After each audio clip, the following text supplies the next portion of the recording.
సాధ్యం కాదు. సమాజంలోని అట్టడుగు వర్గాలకు చదువు ఒక్కటే ఉంటే ఇవన్నీ లభిస్తాయి.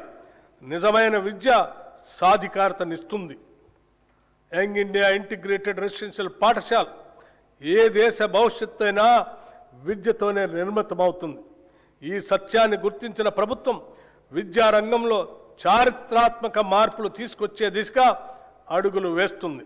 నాణ్యమైన నైపుణ్యం కలిగిన విద్యను అందించాలనే సంకల్పంతో అన్ని అసెంబ్లీ నియోజకవర్గాల్లో యంగ్ ఇండియా ఇంటిగ్రేటెడ్ రెసిడెన్షియల్ పాఠశాలని మంజూరు చేయాలని నిర్ణయించాం.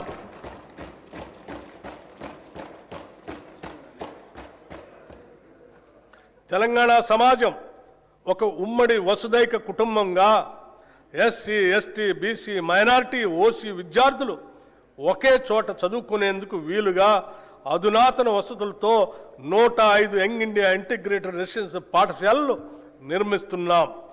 ఇప్పటికే 79 స్కూళ్లు మంజూరు చేశాం. 40 చోట్ల నిర్మాణ పనులు వివిధ దశల్లో ప్రారంభమయ్యాయి.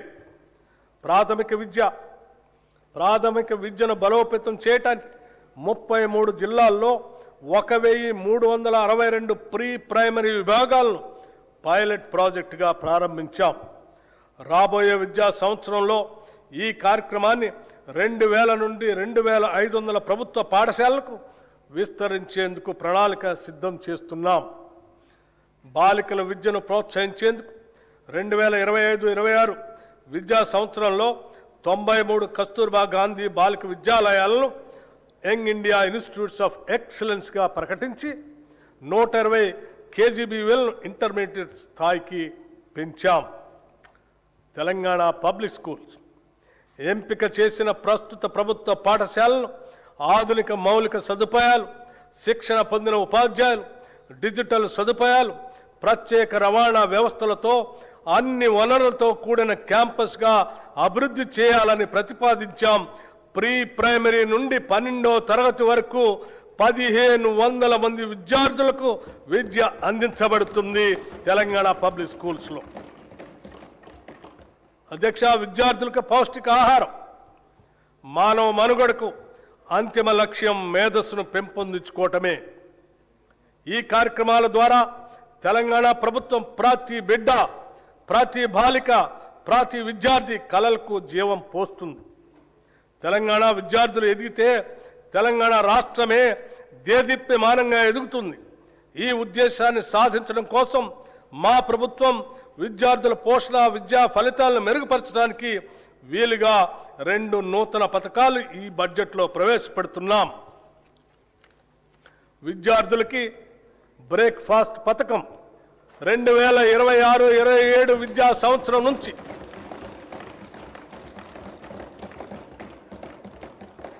2026-27 విద్యా సంవత్సరం నుంచి ప్రీ ప్రైమరీ నుండి ఇంటర్మీడియట్ వరకు చదువుతున్న విద్యార్థులకు నాణ్యమైన పోషకాలతో రాష్ట్రంలో నూతనంగా బ్రేక్ఫాస్ట్ పథకాన్ని ప్రారంభించేందుకు ప్రభుత్వం నిర్ణయించింది. ఈ బ్రేక్ఫాస్ట్లో ప్రతి విద్యార్థికి వారానికి అల్పాహారంతో పాటు 3 రోజులు పాలు మరియు మిగతా 3 రోజులు రాగి జావా అందిస్తాము.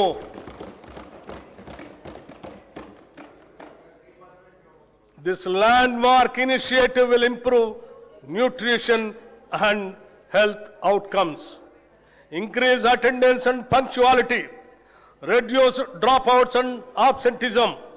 It will ease the burden on working parents. In simple words, no child in Telangana should begin a school day on an empty stomach. This is a watershed reform for student welfare. This breakfast initiative will not only nourish bodies, it will nourish the future of Telangana. Intermediate విద్యార్థులకు మధ్యాహ్న భోజన పథకం ఈ రోజు నేను ప్రకటించబోయే మరో అత్యంత ముఖ్యమైన సంస్కరణ. ప్రభుత్వ జూనియర్ కళాశాలల్లో ఇంటర్మీడియట్ అభ్యసిస్తున్న మన విద్యార్థులకు కూడా ఇకపై నూతనంగా మధ్యాహ్న భోజన పథకాన్ని విస్తరిస్తున్నాం. విద్యార్థుల సంక్షేమం కోసం మనం తీసుకుంటున్న చర్యల్లో ఇది ఒక సరికొత్త అధ్యాయానికి నాంది. కౌమార దశ అనేది ఎంతో కీలకమైన దశ. ఈ వయసులో తీసుకునే పోషకాహారమే వారు నేర్చుకునే సామర్థ్యాన్ని మరియు దీర్ఘకాల ఆయుష్ను నిర్ణయిస్తుంది. అధ్యక్ష, ఈ 2 పథకాలు ఈ రాష్ట్రంలో అద్భుతమైనటువంటి మానవీయ కోణంతో తీసుకున్నటువంటి గొప్ప నిర్ణయాలను చెప్పడానికి ఎటువంటి సందేహం లేదు. మా ప్రభుత్వం విద్యార్థులు మరియు వారి సాధికారిత పట్ల అత్యంత సిద్ధతతో ఉంది. దివ్యాంగ విద్యార్థుల శారీరక వైకల్యం వారి విద్యాభ్యాసానికి మరియు ప్రగతికి ఏమాత్రం అడ్డంకి కాకూడదనే ఉద్దేశంతో అటువంటి వారికి తగిన తోడ్పాటు అందించే లక్ష్యంతో ఇంటర్మీడియట్ విద్య చదువుతున్న దివ్యాంగ విద్యార్థులకి రెట్రోఫిట్టెడ్ మోటరైజ్డ్ వాహనాల్ని పంపిణీ చేయాలని నిర్ణయించాం. రాష్ట్రంలోని అన్ని వసతి గృహాలు, గురుకుల విద్యా సంస్థల్లోని వంటశాలల అపరిశుభ్రత వలన విద్యార్థులు అనారోగ్యం పాలవుతున్నారు. దీనిని దృష్టిలో ఉంచుకొని ఆ వంటశాలల నిర్వహణలో వస్తున్న ఇబ్బందులను అధిగమించడానికి ఈ బడ్జెట్లో ఆధునీకరించడానికి మా ప్రభుత్వం నిశ్చయించింది. అన్ని వసతి గృహాలు, గురుకుల విద్యా సంస్థల వంటశాలల ఆధునీకరణకు కోట్ల రూపాయల ప్రతిపాదన 100 కోట్ల రూపాయలని ప్రతిపాదించాం. రాష్ట్రంలో పాలమూరు శాతవాహన విశ్వవిద్యాలయ ఆధ్వర్యంలో ఇంజనీరింగ్ మరియు లా కాలేజీలు, తెలంగాణ విశ్వవిద్యాలయం ఆధ్వర్యంలో ఇంజనీరింగ్ కాలేజ్, మహాత్మా గాంధీ విశ్వవిద్యాలయం ఆధ్వర్యంలో లా మరియు ఫార్మసీ కాలేజీలు, Rajiv Gandhi University of Knowledge Technologies ఆధ్వర్యంలో మహబూబ్ నగర్ క్యాంపస్ను నూతనంగా మంజూరు చేశాం. వీటికి అదనంగా ప్రభుత్వ పాలిటెక్నిక్ కాలేజ్ కోస్కీని ప్రభుత్వ ఇంజనీరింగ్ కళాశాలగా అప్గ్రేడ్ చేశాం. స్టేషన్ గన్పూర్, కే సముద్రం, గంగాధర, ధర్మపురి, పాకాల్, కోస్కీ మరియు దేవరకద్రలో కొత్త ప్రభుత్వ డిగ్రీ కళాశాలలు ప్రారంభించాం. దీంతో రాష్ట్రంలో ప్రభుత్వ డిగ్రీ కళాశాల సంఖ్య 149కి పెరిగింది. రాష్ట్రంలో ఉన్న 57 పాలిటెక్నిక్ కళాశాలను అడ్వాన్స్డ్ టెక్నాలజీ సెంటర్లుగా ఉన్నతీకరిస్తున్నాం.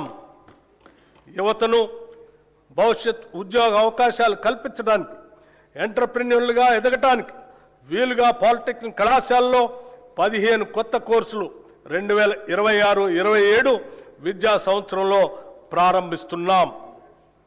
విశ్వవిద్యాలయాలు, పరిశోధన సంస్థలకు సంబంధించి భూ విజ్ఞాన, ఖనిజ శాస్త్ర పరిశోధనలకు ప్రత్యేకంగా doctor Manmohan Singh earth sciences యూనివర్సిటీని భద్రాద్రి కొత్తగూడెం జిల్లాలో స్థాపించాం. అలాగే రాష్ట్ర విశ్వవిద్యాలయాల్లో న్యాయ ఇంజనీరింగ్ కళాశాల ద్వారా కొత్త ప్రొఫెషనల్ కోర్సులు ప్రారంభించబడ్డాయి. మౌలిక సదుపాయాల అభివృద్ధి కోసం ఉస్మానియా విశ్వవిద్యాలయానికి 1000 కోట్ల రూపాయలు, వీరనా